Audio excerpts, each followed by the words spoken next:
북한이 6차 핵실험을 감행했습니다. 대륙간 탄도로켓 장착용 수소탄 시험을 성공적으로 단행하였다. 북한 핵실험 가운데 역대 최대 규모인데 수소탄은 무엇인지, 파괴력은 어느 정도인지 분석합니다. 문재인 대통령은 NSC를 소집해 최대 대북 응징 방안을 강구하라고 지시했습니다. 정의용 실장은 미국 맥마스터 안보보좌관과 긴급 통화를 갖고 대응책을 논의했습니다. 외신들도 북한의 핵실험 소식을 긴급 타전했습니다. 특히 일본은 정규 방송을 중단하고 긴급 뉴스를 전했고 아베 총리가 직접 나서 북한을 규탄했습니다. 트럼프 대통령이 한미 FTA 폐기 지시를 내렸다고 미 언론이 보도했습니다. 정부와 산업계는 즉각 진입 파악에 나섰지만 당혹감을 감추지 못했습니다. 시청자 여러분 안녕하십니까? TV조선 종합뉴스 7입니다. 북한이 6차 핵실험 도발을 감행했습니다. 지난해 5차 핵실험한 지 1년 만입니다. 위력은 최대 100킬로톤으로 추정이 되는데 나가사키에 떨어진 원폭의 최대 5배에 달하는 위력입니다. 레드라인을 밟았다고 볼 수 있는 이 북한의 도발로 한반도 정세는 이제 한치 앞을 내다볼 수 없는 상황으로 내몰렸습니다. 오늘 TV조선 종합뉴스 7, 북한의 6차 핵실험 도발을 집중적으로 분석해서 보도합니다.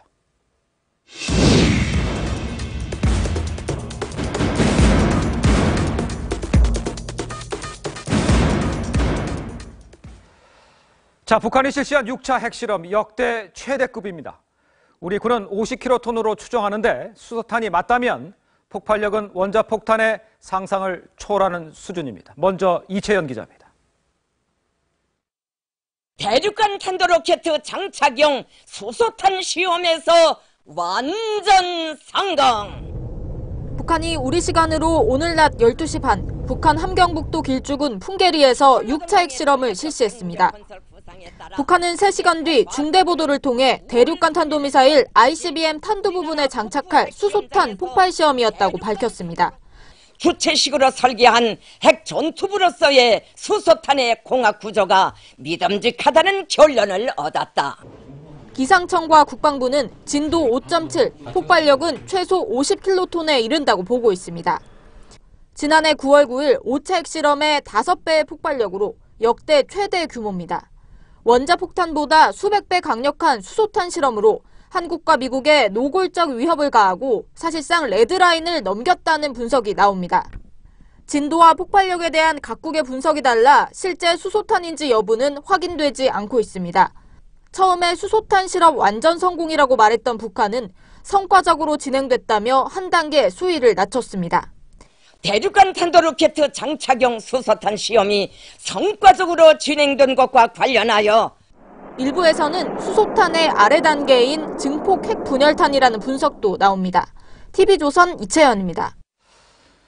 자, 그럼 이번에는 과연 어느 정도 위력인지를 좀 살펴보겠습니다. 합동참모본부는 북한 핵실험 위력을 50킬로톤이라고 했고 국회 국방위는 최대 100킬로톤까지 예상을 했습니다.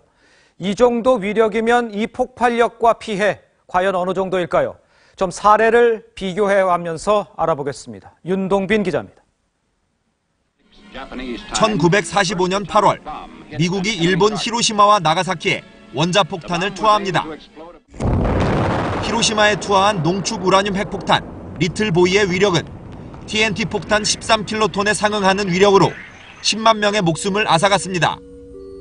나가사키에 떨어진 플루토늄 핵폭탄 펜맨은 21킬로톤의 위력이었지만 상대적으로 인구가 적어 주민 8만 명이 사망했습니다. 오늘 북한이 실험한 핵폭탄은 TNT 50킬로톤으로 계산하더라도 히로시마의 3배 이상입니다. 미국 진도 관측 결과로 계산하면 100킬로톤으로 7배 이상 위력입니다. 이것은 일본 나가사키에 투하된 펜맨이라는 핵폭탄 위력의 3배에서 5배까지의 위력이라고 할 수 있습니다.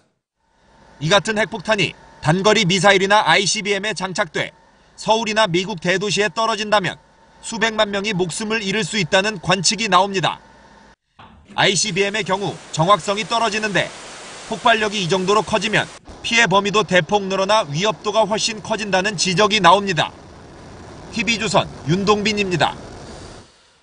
자, 그런데 기상청이 발표한 북한 6차 핵실험의 지진 규모는 5.7입니다. 그런데 미국과 중국은 규모 6.3, 일본은 규모 6.1로 발표를 했습니다. 이 숫자로는 0.1의 차이도 아주 굉장히 큽니다. 실제로 6배에서 7배의 폭발력 차이를 뜻합니다. 그래서 이 정확한 조사가 필요한데 왜 이렇게 다르게 나타난 건지 이걸 좀 알아봤습니다. 김도형 기자입니다. 규모는 저희가 분석한 규모로는 5.7이 되겠습니다. 기상청은 북한 6차 핵실험에 따른 지진 규모를 5.7이라고 발표했습니다. 하지만 미국과 중국 그리고 일본은 모두 이번 지진이 규모 6을 넘는다는 분석 결과를 내놓았습니다. 미국은 당초 5.6으로 발표했다가 30분 만에 6.3으로 수정했습니다. 인공지진의 경우 규모가 1만큼 커질 때마다 폭발력이 10배가량 증가합니다. 0.6의 차이가 실제로는 6, 7배의 폭발력 차이를 뜻합니다. 기상청은 관측소의 위치가 달라 분석치가 다르다고 설명합니다. 기상청은 속초 관측소의 측정치를 사용한 반면 미국은 인천, 일본은 이시카와현에서 관측했습니다. 기상청은 가장 가까운 장소의 관측이 가장 정확하다는 설명도 덧붙였습니다. 지난 5차 핵실험 당시에도 미국은 지진 규모가 5.3이라고 발표했지만 기상청은 5.04라는 분석 결과를 내놓았습니다. TV조선 김도영입니다. 북한이 주장한 것은 수소탄 시험입니다. 수소탄은 같은 크기 원자탄보다 100배의 위력을 가집니다. 그런데 북한은 오늘 호리병 모양의 탄두를 최초로 공개하면서 수소폭탄의 탄두라고 주장을 했습니다. 자, 그렇다면 이 수소탄과 원자탄 어떻게 다른 걸까요? 이번엔 김남성 기자가 전하겠습니다. 김정은이 작년 3월 핵무기 연구시설을 방문해 탄도미사일에 들어가는 핵탄두를 둘러봅니다. 둥그런 구체입니다. 당시 김정은은 처음으로 핵탄두 소형화를 주장했습니다. 핵탄을 경량화하여 탄도 로켓에 맞게 표준화 규격화를 실현했는데 이것이 진짜 핵옥제력이라고. 작년과 달리 올해 최초로 공개한 수소탄두는 호리병 모양입니다. 핵분열로 열을 일으키는 앞부분과 후속적으로 그 열을 이용해 핵융합을 하는 뒤쪽 탄두부로 구성되어 있습니다. 분열 및 열액 장약을 비롯한 수소탄의 모든 구성 요소들이 100% 국산화되고 원형 모양의 핵탄두는 우라늄이나 플루토늄탄이 핵분열의 파괴력을 얻습니다. 반면 수소폭탄은 원자탄을 기폭장치로 사용해 2단계의 핵융합 연쇄 반응을 이끌어낸 뒤 우라늄이나 플루토늄을 다시 핵분열시킵니다. 핵융합 반응은 수천만 도의 고온에서 일어나기 때문에 수소탄은 열핵무기라고 불립니다. 이 때문에 수소폭탄은 일반 원자폭탄보다 수십에서 수백 배 강한 폭발력을 가집니다. TV조선 김남성입니다. 자, 그런데 북한은 6차 핵실험에 앞서서 아주 이례적으로 조선노동당 정치국 상무위원 회의를 열고서 김정은이 핵실험의 명령서에 친필 서명했다고 밝혔습니다. 이 공식 국가기구를 통해서 핵국가로 가겠다는 의도로 보이는데 김정은이 오늘 핵도발을 통해서 앞으로 어떤 노림수를 갖고 있는지 이 백대호 기자가 취재했습니다. 북한은 이전까지 김정은의 친필 서명만으로 핵실험을 감행했습니다. 하지만 이번엔 김정은을 포함해 최룡해, 황병서, 김영남, 박봉주 등 당 정치국 상무위원 5명이 함께 결정했다고 밝혔습니다.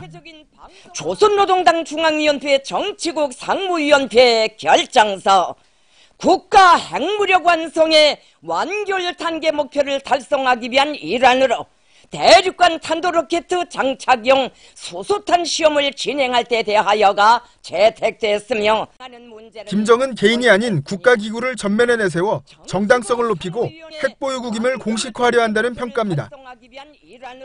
도발 시기를 을지훈련 이후 구구절 이전으로 선택한 것도 전략적이란 분석입니다. 그동안에 우리가 을지훈련하는 동안에는 미군 전략자산들도 쉽게 오고 또 쉽게 움직일 수가 있고 하니까 그런 그 위험 시간은 조금 피하려고 하는. 북한은 이번 도발로 핵보유국을 인정받고 주한미군 철수와 평화협정을 협상 테이블에 올려놓으려 했다는 분석이 나옵니다. 일각에선 김정은의 지하벙커 타격이 가능하도록 한미 미사일 지침을 개정키로 한 것이 영향을 미쳤다는 관측도 있습니다. 김조선 백대호입니다.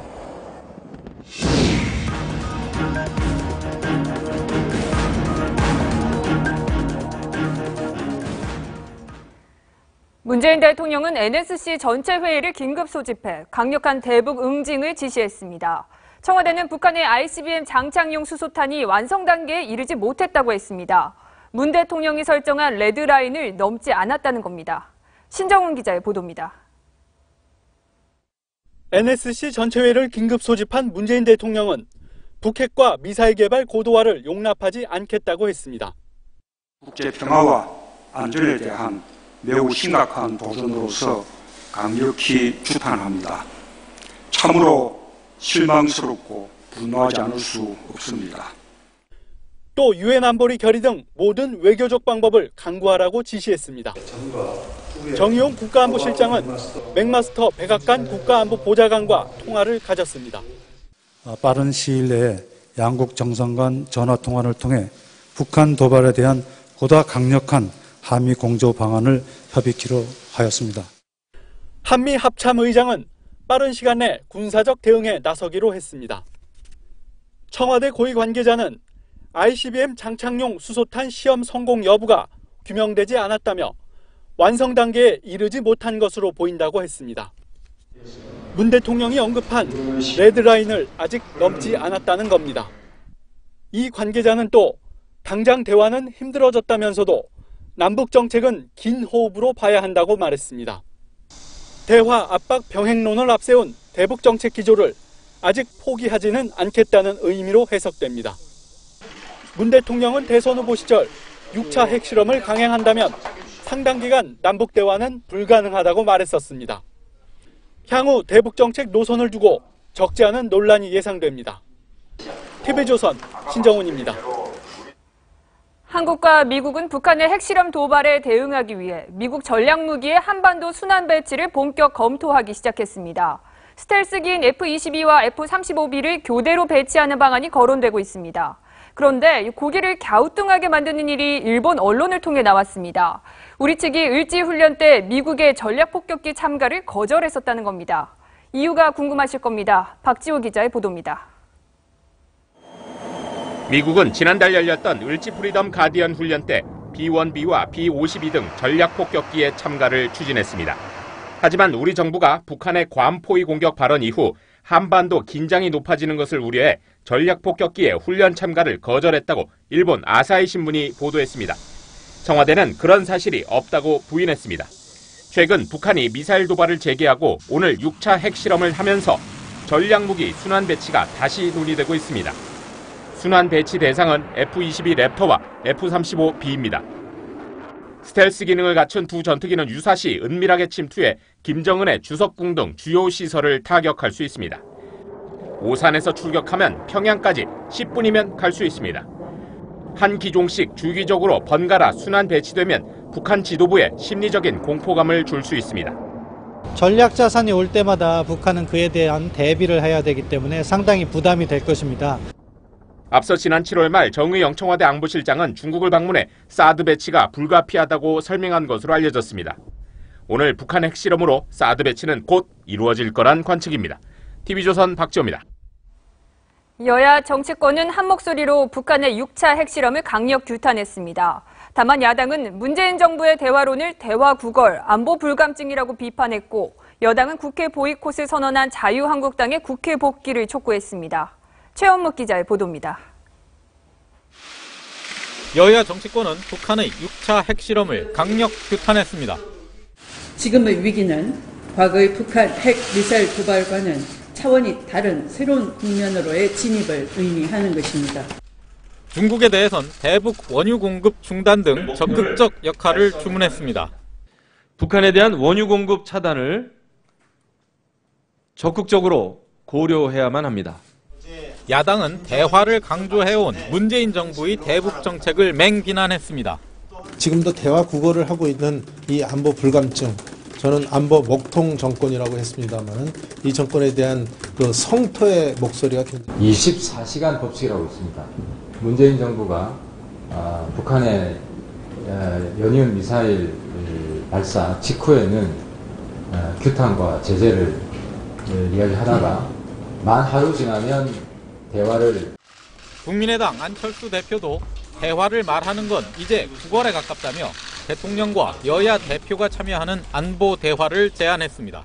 대통령과 여야 대표가 참여하는 북핵 관련 긴급 안보 대화를 제안합니다. 반면 여당은 북핵 위기에 한국당이 국회를 걷어차고 있다고 반박했습니다.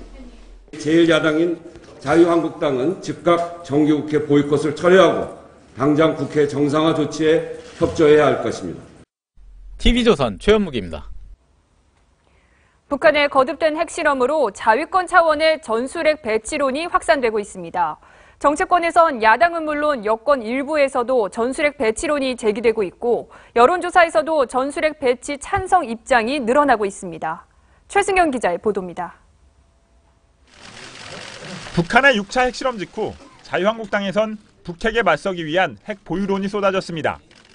이제 전쟁을 막기 위해서 또 한반도의 평화를 수호하기 위해서 우리도 자위권 차원의 핵을 가져야 되는 시기입니다. 1991년 노태우 전 대통령의 한반도 비핵화 선언으로 주한미군 전술핵이 철수했지만 이제 비핵화 원칙은 제고할 때가 됐다는 겁니다. 독자 핵무장론도 나왔습니다. 전술핵 배치, 코리아 패싱이 되면 우리는 정말 어려운 나라가 됩니다.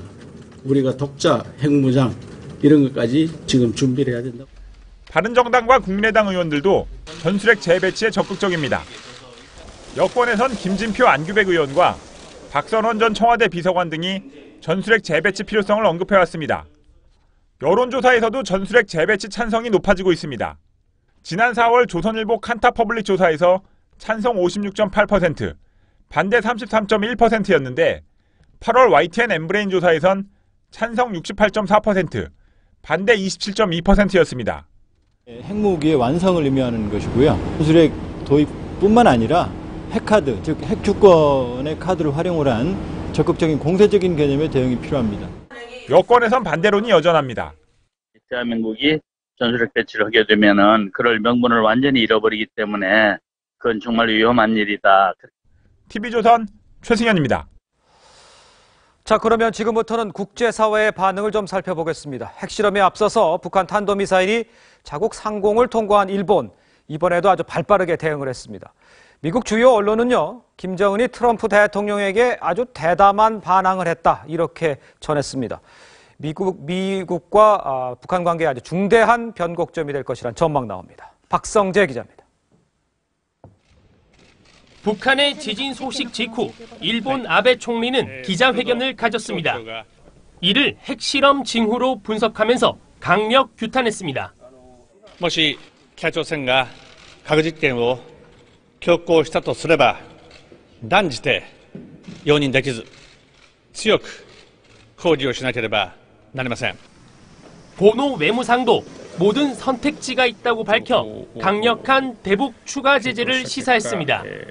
CNN과 BBC 등 외신들은 미 지질조사국의 지진 관측 소식을 일제히 긴급 속보로 전했습니다. 워싱턴 포스트는 이번 핵실험이 북한의 6번째이자 트럼프 대통령 취임 후 첫 번째라며 미국의 의미 있는 시간에 정확히 맞춰 도발한 것과 마찬가지로 이번에도 미국 노동자를 겨냥해 핵실험을 강행했다고 보도했습니다. 뉴욕타임스는 김정은이 트럼프 미국 대통령에 반항하는 대담한 모습을 보여준 것이라고 해석하기도 했습니다. 때문에 북미 관계에 중대한 변곡점이 될 것이란 예상이 나옵니다. 미국 정부는 아직까지 공식 반응을 내놓지 않은 상태입니다. TV조선 박성재입니다. 자, 이번엔 중국입니다. 중국 외교부는 아주 이례적으로 주말에 성명을 내고 북한 핵실험을 아주 강력히 규탄을 했습니다. 근데 지금 상황에서 이 중국이 북한의 핵실험 추가 강행을 이유로 태도를 바꿔서 강력 제재에 동참할지도 이게 또 주목이 됩니다. 이태영 기자입니다. 중국 외교부는 오늘 오후 성명을 내고 북한 6차 핵실험을 강력하게 규탄했습니다. 중국 외교부는 북한이 국제사회의 반대를 무시하고 핵실험을 진행한 데 대해 결연한 반대와 강력한 규탄 입장을 내비쳤습니다. 중국 외교부가 주말에 브리핑을 하지 않는 것을 감안할 때 이번 사안을 매우 심각하게 보고 있다는 겁니다. 특히 중국은 시진핑 주석 등 5개국 정상이 참석하는 브릭스 정상회의를 오늘 중국 샤먼에서 개막하는데 북한이 핵실험을 강행하자 강한 불만을 품었을 것으로 관측됩니다. 중국 내 북한 반대 여론도 확산하고 있습니다. 중국 CCTV는 북중 접경 지역에서 진동이 뚜렷하게 느껴졌다고 보도했습니다. 중국 봉황망은 북한 핵실험에 중국 동북 삼성 인구 1억 3천만 명이 큰 위협을 느꼈다며 불쾌한 반응을 내비쳤습니다. 일부 중국 네티즌은 중국이 6.25 전쟁에서 북한을 도운 대가가 집 앞에서 폭탄을 터뜨리는 것이냐며 분노를 표출했습니다. 북한이 미사일 도발에 이어 핵실험까지 강행하면서 한국 사드 반대 명분이 약해진 중국이 원유 차단 등 강력 대북 제재에 동참할 것이라는 관측도 나오고 있습니다. TV조선 이태영입니다. 자, 전문가와 함께 북한 소식 좀 더 자세히 좀 알아보겠습니다. 전성훈 아산정책연구원 개건연구위원, 또 유영원 조선일보 군사전문기자와 함께하겠습니다. 안녕하세요. 안녕하세요. 자, 우선 미중이 6.3, 그 다음에 일본이 6.1, 우리가 5.7 이렇게 핵실험, 북한 핵실험에 대해서 조금씩 달라요. 네. 왜 이렇게 다른 거고 이유가 뭐라고 볼 수 있습니까? 이번뿐 아니고 사실 과거에 전에 5차까지 핵실험도 우리와 미국, 유럽 기관 간의 차이가 있었습니다. 여기에는 이 지진파가 이제 그 지하, 그 매질을 통해서 가는 거 아니겠습니까? 그렇습니다. 그런 이제 측정 지점에 따른 차이, 뭐 그런 거 등이 있는데 사실은 이제 역사적으로 보면 우리는 가급적 보수적, 그러니까 바꿔 말씀드리면 가급적 위력을 좀 낮춰서 보는 이제 경향이 있어 왔습니다. 그래서 이번에도 이제 그런 경향이 좀 나타났다고 볼 수 있습니다. 그렇지만 그 6.3이라는 거 의미와 5.7의 의미는 상당히 차이가 있다는 얘기를 많이 하고 있었는데 그것 때문에 어떤 내용을 정확히 분석하는데 문제가 있는 건 아닙니까? 네. 그러니까 지금 이것을 이제 위력으로 환산하면 5.7이면 이제 군에서 비공식적으로 얘기하는 건 50킬로톤, TNT 폭약으로 5만 톤 정도의 위력, 히로시마에 떨어진 거에 비해서 한 3배 이상의 위력을 갖는 걸로 얘기를 하는데 사실은 6.3을 적용을 하면 최소 200킬로톤 이상이 됩니다. 그러니까요. 그래서 그 상당한 이번에는 이제 다른 종전보다 좀 그 차이가 크다고 볼 수 있겠습니다. 그렇군요. 수소폭탄이라고 지금 북한에서 그렇게 얘기를 했고 또 증폭 핵분열탄이라는 얘기도 있습니다. 과연 우리가 일반적으로 알고 있는 원자탄과 비교해서 어떤지를 좀 자세히 좀 설명을 좀 해주세요. 증폭 핵분열탄은 위력이 강화된 원자탄이라고 보시면 되고요. 그래서 일반적인 원자탄과 수소폭탄의 중간적인 단계로 볼 수가 있고요. 수소폭탄은 이 규모가 작은 원자탄을 터뜨려서 핵융합 반응을 초래함으로써 엄청난 위력을 갖는 핵무기를 만드는 겁니다. 그래서 보통 수소폭탄은 원자폭탄에 비해서 수십 배 또는 수백 배 위력을 갖는 것이고요. 이번에 이제 위력이 이제 군에서 이제 공식적으로 얘기한 게 50킬로톤이고 전문가들에 따르면 한 100킬로톤까지는 봐야 된다 보고 있어요. 그리고 외국 그 지진파에 따르면 200킬로톤 이상이 되기 때문에 그게 딱 그 중폭 핵분열탄하고 수소폭탄 경계선에 걸립니다. 그래서 중폭 핵분열탄은 최소한 성공했다고 볼 수 있고 북한이 주장하는 수소폭탄의 성공에도 어느 정도 근접했을 가능성도 배제할 수가 없습니다. 그렇군요. 근데 북한이 오늘 좀 발표를 보면요. 지금 보면 처음에는 완전 성공을 했다라고 얘기를 했다가 성공적 진전, 한 발 물러섰어요. 그렇습니다. 그 이유를 어디서 찾을 수가 있어요? 기본적으로 북한의 목표는 오늘 발표에서도 나왔듯이 국가 핵무력을 완성하는 건데 지금 오늘의 핵실험으로는 그 완성 단계에 미치지 못했다는 것을 이제 어렴풋이 암시하고 있거든요. 근데 그거 좀 덧붙여서 말씀을 드리면은 지금까지 그 히로시마나 나가사키에 터진 핵무기는 핵분열탄이라고 합니다. 핵분열을 원리로 해서 이제 탄을 만드는 거고 그에 비해서는 핵융합 훨씬 더 고도의 그 핵분열 단계죠. 핵융합으로 만드는 핵탄두는 이제 다른 기종인데 이 핵융합 무기에 증폭 핵분열탄하고 그 수소탄 두 가지가 있습니다. 근데 그 증폭 핵분열탄은 기존의 그 원자탄에다가 그 내부에다가 이중수소하고 삼중수소를 주입해서 그 핵분열을 가속화시켜서 이제 폭발력을 그 여러 배 늘리는 거. 그거를 이제 그 증폭 핵분열탄이라고 하고요. 그 수소탄은 원자탄과 그 핵분열 그 물질을 별도로 분리해가지고 2단계로 터뜨리게 되겠습니다. 그래서 그거는 그 디자인이 그 수소폭탄을 처음 만든 그 텔러 박사가 있는데 그 텔러 울만이라고 해서 이제 그 사람 이름을 붙인 그 디자인이 있는데 오늘 아침에 그 북한이 보여준 그 수소탄이라고 공개한 그게 두 단계로 되어 있지 않습니까? 핵 수소폭탄의 원리에 비춰본다면 그 공개된 그 수소탄 그 모형이 수소탄의 그 디자인의 설계에 상당히 좀 부합한다고 볼 수가 있겠습니다. 그렇군요. 네. 지금 그 수소탄을 했건 원자탄이 뭐 무력을 넣었건 진짜 위협이 된다는 것만은 똑같은 얘기 같은데 지금 상황에서 이 상황을 우리가 보기에는 레드라인을 넘은 거라고 봐야 되는 겁니까? 어떤 상황입니까? 지금 이 상황을. 지금 그 10,000km가 넘게 떨어진 미국의 레드라인이 넘었느냐 안 넘었느냐가 논란이 될 정도면은 그렇죠. 휴전선을 사이에 두고 40km밖에 떨어지지 않은 대한민국의 안보의 입장에서는 북한 핵은 이미 한참 전에 레드라인을 넘었습니다. 아하. 적어도 10년 전에 지금 북한이 1차 핵실험을 했지 않습니까? 2006년도. 그때 북한의 그 핵은 대한민국 안보의 레드라인을 넘은 거라고 봐야지. 그렇게 봐야 된다고 저는 봅니다. 그렇군요. 자, 또 관심거리가 지금 과연 그 트럼프 정부가 이 상황에서 어떤 식으로 군사적 옵션을 빼들지 않을 수 없는 상황이다. 이런 얘기도 나오고 있는데 어떻게 봐야 됩니까? 미국의 대응. 최근에 이제 군사 옵션 관련해서 이제 군사적인 타격, 우리가 얘기하는 예방 타격 또는 선제 타격 외에 군사 행동이라는 개념도 봐야 된다고 하지 않습니까? 군사 행동 쉽게 얘기하면 아주 강도가 높은 무력 시위라고 볼 수가 있는데 사실은 이번에 이제 굉장히 관심 있게 봐야 될 게 그 ICBM에 핵탄두를 장착할 수 있으면 레드라인을 넘는 것이다 하고 우리 대통령께서 말씀하셨지 않습니까? 미국 입장에서도 레드라인을 넘었다고 볼 수가 있는데 그러면 우리가 흔히 얘기하는 최악의 시나리오, 예방 타격까지 하는 이런 시나리오까지 갈 수 있다고 봐야 되는 게 상식입니다. 실제로 그런데 미국이 과연 그런 선택을 할지는 두고 봐야 되는 것이고 실제로 그런 선택을 하지 않는다면 김정은으로 하여금 역시 미국은 말뿐이고 실제로 액션은 못 옮기는구나 이런 확신을 심어줄 가능성도 있습니다. 근데 전체로 보면 이 고강도 무력시 지금까지 한 것보다는 좀 더 높은 수준의 무력시로 그칠 가능성이 지금 상황에서 좀 더 높아 보입니다. 우리가 핵무장해야 되는 상황은 아닙니까?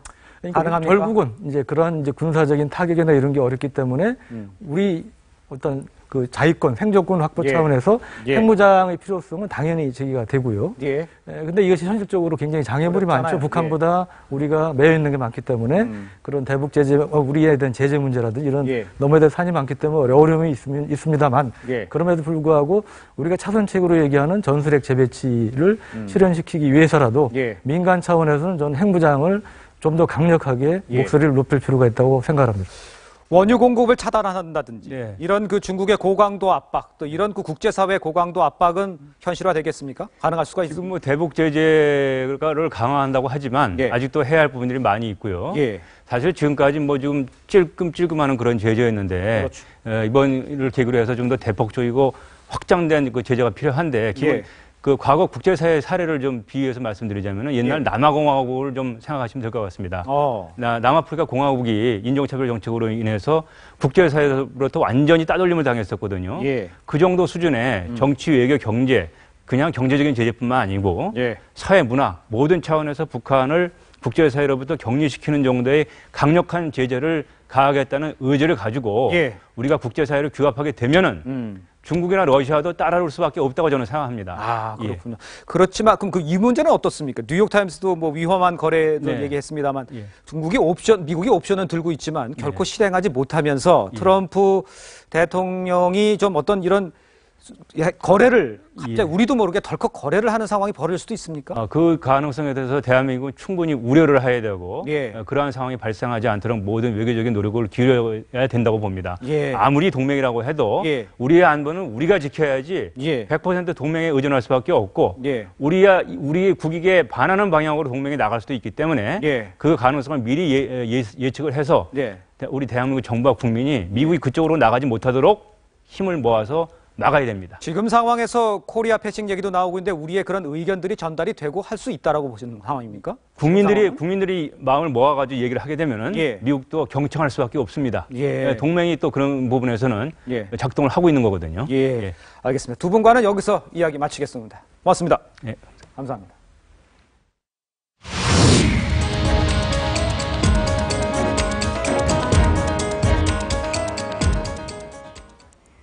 한미 FTA가 한치 앞을 알 수 없는 상황입니다. 트럼프 미 대통령이 한미 FTA를 폐기하라고 지시한 것으로 알려졌습니다. 개정을 위한 추가 협상이 아니라 폐기 절차에 바로 들어가겠다는 건데 이 진위를 놓고 미국에서도 해석이 갈립니다. 송지욱 기자의 보도입니다. 한미 FTA 폐기 소식은 미 워싱턴 포스트가 먼저 전했습니다. 트럼프 대통령이 참모들에게 한미 FTA 폐기를 준비하라 지시했고 빠르면 다음 주 폐기 절차에 들어간다는 내용입니다. 이어 허리케인 하비 수해 현장을 찾은 트럼프 대통령이 폐기 여부를 놓고 다음 주 참모들과 논의를 하겠다고 말해 사실임을 확인했습니다. 미국 요구에 따라 지난달 22일 한 차례 열린 한미 FTA 공동위원회 특별회의가 결렬된 지 열흘 만입니다. 일반적으로 있어야 할 추가 협상조차 없이 곧바로 폐기 절차 카드를 내민 건데 트럼프 행정부 내에서도 심각한 통상 마찰을 초래할 것이란 우려가 나옵니다. 워싱턴 포스트는 허버트 맥마스터 NSC 보좌관과 제임스 매티스 국방장관, 게리 콘 국가경제위원회 위원장 등 안보 경제 고위 라인이 폐기 움직임을 막기 위해 노력하고 있다고 전했습니다. 트럼프의 협상가 본능에 비춰 고도의 거래 카드란 분석도 나옵니다. 월스트리트 저널은 백악관이 정말로 폐기를 고려하는 것인지 아니면 폐기 위협을 전략으로 사용하려는 것인지 불분명하다고 지적했습니다. TV조선 송지욱입니다. 미국의 한미 FTA 폐기 방침이 알려지자 이틀 전 트럼프 대통령과 통화한 청와대도 난감한 모습입니다. 우리 정부는 차분하게 대응한다는 입장이지만 이 폐기 절차가 진행될 경우 협정 5년 6개월 만에 종료될 위기에 놓였습니다. 박상현 기자입니다. 한미 FTA 폐기 소식이 전해지자 청와대는 당혹해하는 모습입니다. 이틀 전 두 정상의 통화 때 FTA에 F자도 없었다며 미국 측의 의도부터 파악하고 있다는 겁니다. FTA 협상을 주도해온 산업부는 침착하게 대응하겠다는 원론적 입장입니다. 기존 입장 바뀐 게 없습니다. 지금 상황에 대해서 저희가 면밀히 지금 보고 있고요. 모든 가능성에 대해서 저희가 준비를 다 해오고 있는 거고, 앞으로도 하는 거고. 문제는 미국이 당장 다음 주부터 폐기 여부를 논의할 경우입니다. 한미 FTA 협정문에 따라 미국 정부가 일방적으로 우리 정부에 서면 통보하는 것만으로도 FTA 협정을 폐기할 수 있습니다. 이 과정에서 우리 측은 통보일로부터 30일 이내에 미국 측에 협의를 요청해 재협의를 할 수는 있지만 합의에 대한 별도 규정이 없어 통보 후 180일이 지나면 협정은 종료됩니다. 앞서 우리 측은 지난달 미국 측에 한미 FTA 개정 요구 협상에서도 접점을 찾지 못했습니다. 근본 공동의 특별회기에서 양측은 어떤 합의에도 도달하지 못하였음을 알려드립니다. 두 나라의 무역 발전을 위해 시작된 FTA가 심각한 통상 마찰을 예고하고 있습니다. TV조선 박상현입니다. 한미 FTA 폐기 거론만으로 국내 경제 분위기가 심상치 않습니다. 특히 자동차, 철강 등은 그동안 미국이 무역 적자 원인으로 지목했던 터라 수출에 타격을 입게 될 수 있다는 우려감이 커지고 있습니다. 윤창기 기자입니다. 한미 FTA 폐지 여파에 가장 민감하게 반응하는 곳은 자동차 부품 업계입니다. 중국 사드 보복과 노조 파업 등 악재가 가중된 상황에서 미국 수출길마저 막히면 경영에 어려움을 겪을 수밖에 없기 때문입니다. 지금까지 자동차 업계는 FTA를 통해 무관세 수출을 했지만 폐지될 경우 높은 관세가 붙어 가격 경쟁력을 잃을 수 있기 때문입니다. 일본이라든지 유럽의 다른 차에 비해서 가격 경쟁력이 상실되면서 수출이 힘들 것으로 생각을 하고 있습니다. 철강업계도 긴장의 끈을 놓지 못합니다. 한미 FTA 폐기는 미국의 보호무역주의 강화로 직결되는 사안이어서 그동안 수입 관세가 없었던 철강업체에 관세 폭탄으로 되돌아올 수 있습니다. 반덤핑 관세 부과로 가뜩이나 수출 규모가 줄어든 상황이 악화될 수 있는 겁니다. 불합리한 수입 규제 조치에 대해서는 국제 규범에 입각하여 WTO 제소, 양자회담 등 활용 가능한 모든 수단을 염두에 두고 단호하게 대응해 나가겠습니다. 국내 경제단체들도 FTA 지키기에 나선 가운데 이번 주 중으로 나올 트럼프의 최종 결정에 관련 업계가 가슴을 졸이고 있습니다. TV조선 윤창기입니다. MBC와 KBS 노조가 오늘 밤 12시부터 동시 파업에 들어갑니다. 이틀 전 체포영장이 발부된 김장겸 MBC 사장은 외부와의 연락을 끊었습니다. 윤재민 기자입니다. MBC 노조는 오늘 밤 12시부터 총파업을 시작합니다. 보도의 공정성을 말살하고 한국 언론사상 최악의 노동 탄압을 자행한 김장겸 사장이 퇴진할 때까지 파업은 계속될 것입니다. MBC는 북한 핵실험에도 불구하고 드라마를 재방송하는 등 이미 방송에 차질을 빚기 시작했습니다.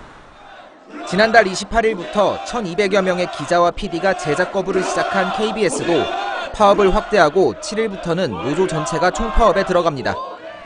KBS는 북한의 핵실험을 계기로 즉각 업무 복귀를 요구했지만 기자협회는 사장이 퇴진하면 24시간 특보 체제에 들어가겠다며 거부했습니다. 두 공영방송사가 동시에 총파업에 들어가는 건 지난 2012년 이후 처음입니다.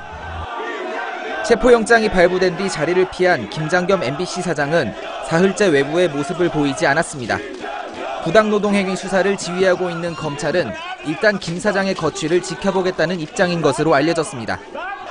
노동청도 김 사장과의 소환 일정을 조율하고 있는 것으로 전해졌지만 김 사장이 끝내 출석을 거부할 경우 체포영장이 집행될 가능성도 배제할 수 없습니다.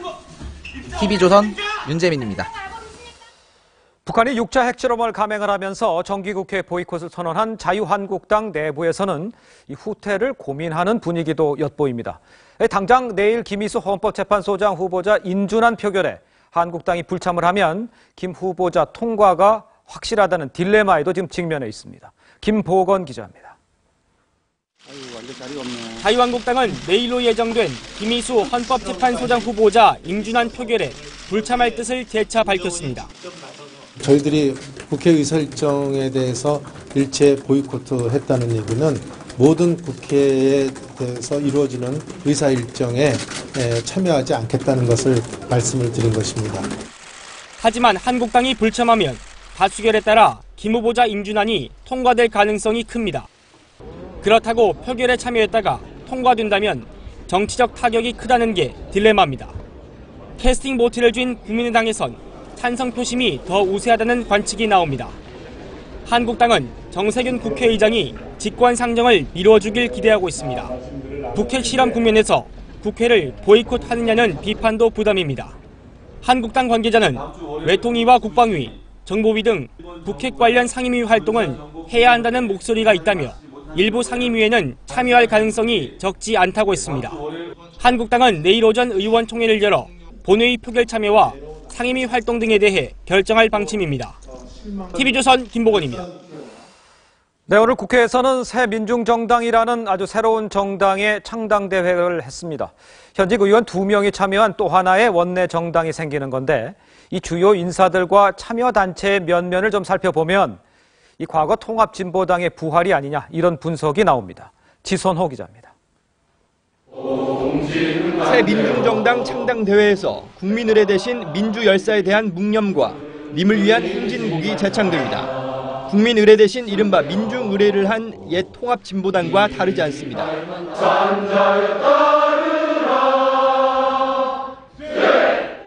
새 민중정당은 창당 선언문에서 한미동맹을 그대로 놔둘 수 없다고 했습니다. 북한이 핵실험을 했지만 주한미군 철수를 주장하는 플랜카드도 등장했습니다. 창당에 참여한 윤종호, 김종훈 의원은 옛 통합진보당 출신으로 무소속으로 울산에서 당선됐습니다.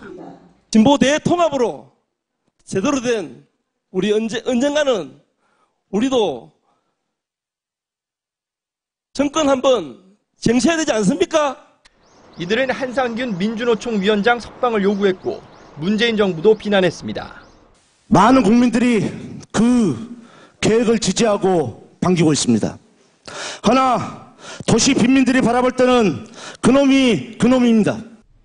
새 민중정당은 민중연합당과 통합을 앞두고 있는데 민중연합당은 옛 통진당 소속 김선동 전 의원을 대선 후보로 출마시켰습니다. 진정 하나가 되기 위해서 서로 맞대고 뜨겁게 토론을 해나갔으면 좋겠습니다. 새 민중정당은 통진당 재건은 철진한 프레임이라며 노동자, 농민, 빈민을 대변하겠다고 했습니다. TV조선 지선호입니다. 어제 2명이 숨진 천안 논산고속도로 8중 추돌 사고의 블랙박스 영상이 공개됐습니다. 이번에도 졸음운전이 의심되는데요. 어젯밤 경부고속도로 오산 분기점에서도 비슷한 사고가 났습니다. 성민혁 기자입니다. 고속도로에서 차량 정체가 시작되자 산타페 차량이 속도를 줄입니다. 그런데 뒤따르던 고속버스가 무선 속도로 돌진하더니 그대로 들이받습니다. 어제 오후 4시쯤 천안 논산 고속도로에서 난 팔중 추돌 사고 당시 모습입니다. 이 사고로 산타페에 타고 있던 40대 부부가 그 자리에서 숨졌습니다. 또 41살 여성 김모 씨 등 다른 운전자 11명도 다쳤습니다. 버스기사 57살 신모 씨는 아침 일찍 전남 고흥에서 서울로 온 뒤 50분 정도 쉬고 다시 고흥으로 내려가던 길이었습니다. 본인은 안 졸았다고 그렇게 주장을 한대요. 근데 지금 그 충격 때문에 막 뭐 헛소리도 하고 막 소리 지르고. 경찰은 졸음운전 가능성을 포함해 사고 원인을 조사하고 있습니다. 어젯밤 8시 15분쯤 경부고속도로 오산 나들목에서도 오중 추돌 사고가 났습니다. 63살 김모 씨가 몰던 고속버스가 중앙 분리대를 넘어 반대편 차선을 덮쳤습니다. 이 사고로 승용차 운전자 등 5명이 다쳤습니다. 김 씨는 경찰 조사에서 잠깐 졸음운전을 해 사고가 난 것 같다고 진술했습니다. TV조선 성민혁입니다. 여중생들이 저지른 일이라고는 믿기 힘든 사건이 발생했습니다. 과거 폭행당한 것을 경찰에 신고했다는 이유로 여중생 2명이 후배 여학생을 심하게 구타했는데요. 후배 여학생이 피를 흘리고 무릎 꿇은 사진이 SNS에까지 올라왔습니다. 하동원 기자입니다. 한 여학생이 머리를 잡힌 채 골목 안으로 끌려옵니다. 여학생 2명이 주먹질과 발기질을 해대더니 의자로 내려치고 둔기까지 휘두릅니다. 폭행은 1시간가량 이어집니다. 다른 후배들은 부동 자세로 서서 친구가 맞는 것을 지켜만 봅니다.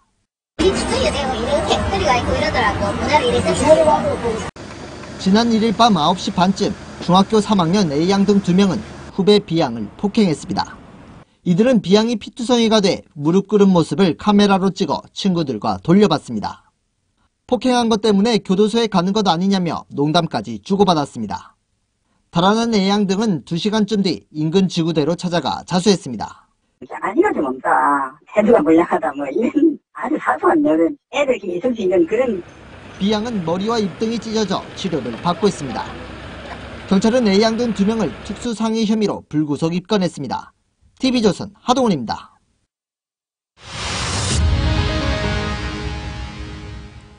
지난 3월 시민단체가 공개한 생리대 유해물질 연구 결과에 대해 식약처가 과학적 신뢰성이 없다고 반박하면서 논란이 번지고 있습니다. 실험을 진행한 김만구 강원대 교수는 과학적 실험이었다며 검사한 모든 생리대에서 유해물질이 나왔다고 말했습니다. 김만구 교수를 장동욱 기자가 단독으로 만났습니다. 생리대 파동 중 유럽 체류 중이던 강원대 김만구 교수가 오늘 입국했습니다. 김 교수는 생리대 시험은 ISO 국제표준에 입각한 과학적 연구였다고 말했습니다. 식약처가 결국에는 틀린 판단을 내리고 있다는 생각이신 거죠? 그렇죠. 자신은 성분 검사를 했고 유해 성분의 인체 유해성은 다른 전문가가 입증해야 한다고 주장했습니다. 나는 유해성 전문가가 아니에요. 분석 전문가예요. 그럼 있는지 하는 분석 과학적인 자료가 없으면 유해성은 다 헛거예요. 또 유해 물질은 자신이 시험한 11개 생리대 제품 전부에서 검출됐다고 했습니다. 비단 릴리안 생리대만의 문제가 아니라는 주장입니다. 어느 제품이나 다 똑같이 나와요. 농도의 차이가 양의 차이가 있을 뿐이지. 아니에요. 전혀 안 그래요. 김 교수가 이사장인 시민단체엔 생리대 제조 A사 대표가 발기인으로 참여한 것으로 알려졌지만 연구비 지원 등 의혹은 부인했습니다. 한 번도 만난 적도 없고 통화한 적도 없고 없어요. 전혀 없어요. 한 푼도 없으시다? 한 푼도 없어요. 김 교수는 모레 기자회견을 열고 자신의 입장을 직접 밝힐 계획입니다. TV조선 장동욱입니다. 맥도날드 불고기 버거를 먹고 집단 장염이 발생한 것과 관련해 보건당국이 역학조사를 벌이고 있습니다. 유독 불고기 버거로 인한 피해가 잇따른다는 점에 주목하고 있는데요. 이미 일주일이 지났기 때문에 발병 원인을 증명하는 게 쉽지 않은 상황입니다. 서주민 기자의 보도입니다. 보건당국은 집단 장염 환자가 발생한 것으로 의심되는 전주의 맥도날드 매장에서 햄버거 패티와 소스 등을 확보해 분석하고 있습니다. 하지만 이미 일주일이 지난 상태이기 때문에 동일한 재고가 남아있을 가능성은 높지 않습니다. 회전율이 상당히 높잖아요. 그때 당시에 쓴 재료는 남아야 일주일 것은 없을 거로 제가 판단이 돼요. 피해를 보고받고도 자체 위생조사에 그친 맥도날드의 초기 대응이 아쉬운 대목입니다. 보건당국은 장염 진단을 받은 8명 가운데 7명이 불고기 버거를 먹었다는 점에 주목하고 있습니다. 맥도날드 불고기 버거는 다른 유명 패스트푸드 프랜차이즈와 달리 돼지고기 패티를 사용해왔습니다. 1998년엔 자사 불고기 버거에 돼지고기 패티를 쓴다는 사실을 알리지 않고 팔다가 공정거래위원회로부터 시정명령을 받기도 했습니다. 이른바 햄버거병으로 투병 중인 4살 여아를 비롯해 검찰에 고소장을 제출한 피해 아동 5명 가운데 4명도 불고기 버거 등 돼지고기 패티가 들어간 제품을 먹었습니다. 맥도날드 측은 불고기 버거 패티는 햇서 프로그램이 적용된 생산시설에서 국내산 돼지고기를 이용해 만든다고 밝혔습니다. TV조선 서주민입니다. 2,500만 명이 버리는 각종 쓰레기를 처리하는 수도권 매립지는요, 악취 등의 민원이 그동안 끊이지 않았습니다.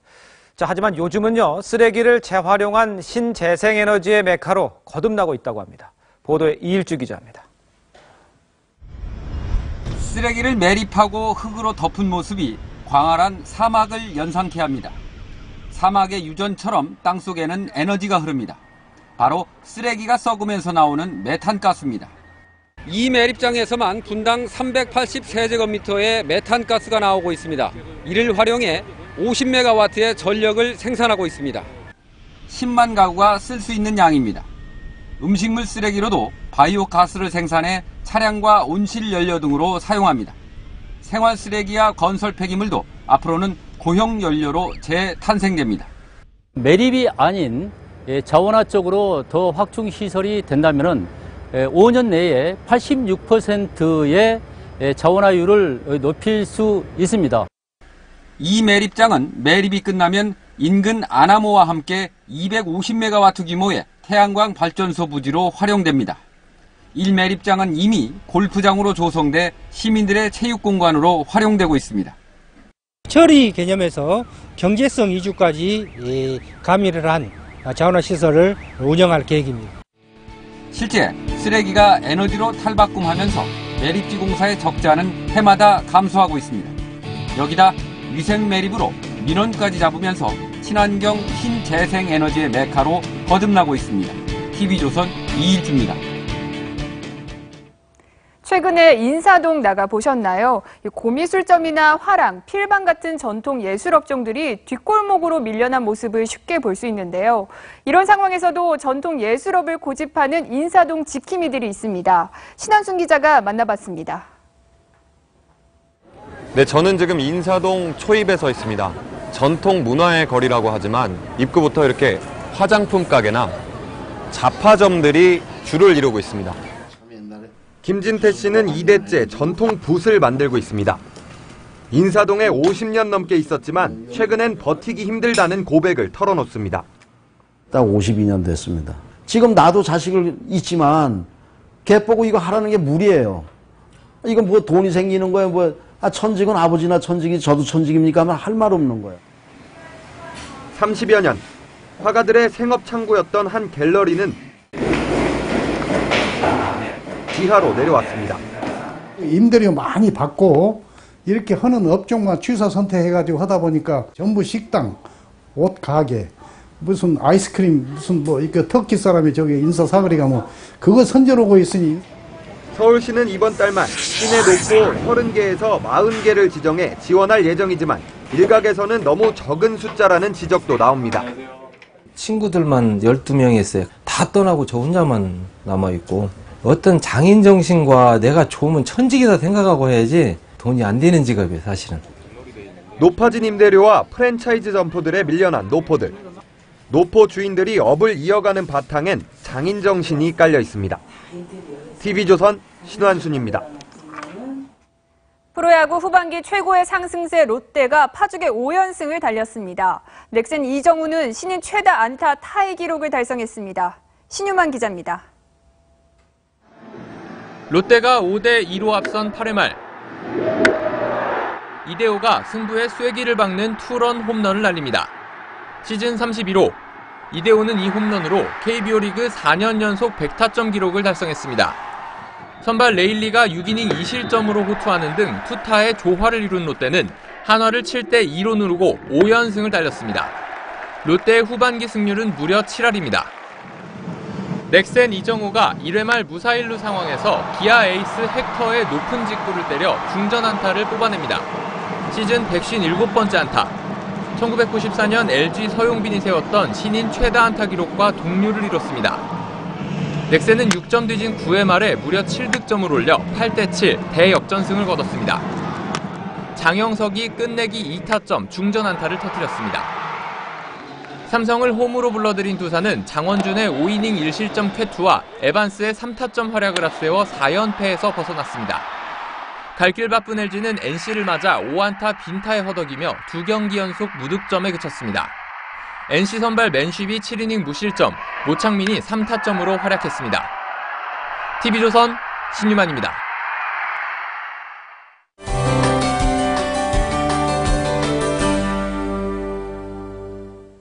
네, 내일도 완연한 초가을 날씨가 이어집니다. 다만 계속해서 일교차가 크게 벌어지겠는데요. 체온 조절 잘 하셔야겠습니다. 밤부터는 제주에서 비가 시작될 텐데요. 모레는 이 비가 전국 대부분 지역으로 확대가 돼서 수요일까지 이어지겠습니다. 내일 전국이 대체로 맑다가 오후부터 구름이 많아지겠고 동해안 지역에서는 너울성 파도를 조심하셔야겠습니다. 아침 기온은 오늘과 비슷하게 출발을 하겠고 한낮에는 대부분 지역 30도 안팎까지 오르겠습니다. 하지만 해가 지면 금세 서늘하다는 점 염두에 두시기 바랍니다. 바다의 물결은 동해와 남해상에서 최고 2.5m까지 조금 높게 일겠습니다. 날씨였습니다.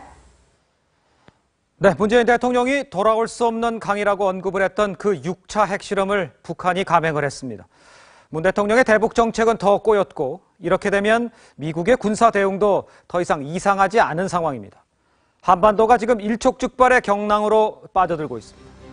한미동맹을 더 굳건히 하고 안보 태세를 철저히 점검해야 합니다. 이상으로 TV조선 종합뉴스 7 마칩니다. 저희는 토요일에 다시 찾아뵙겠습니다. 시청해주신 여러분 고맙습니다.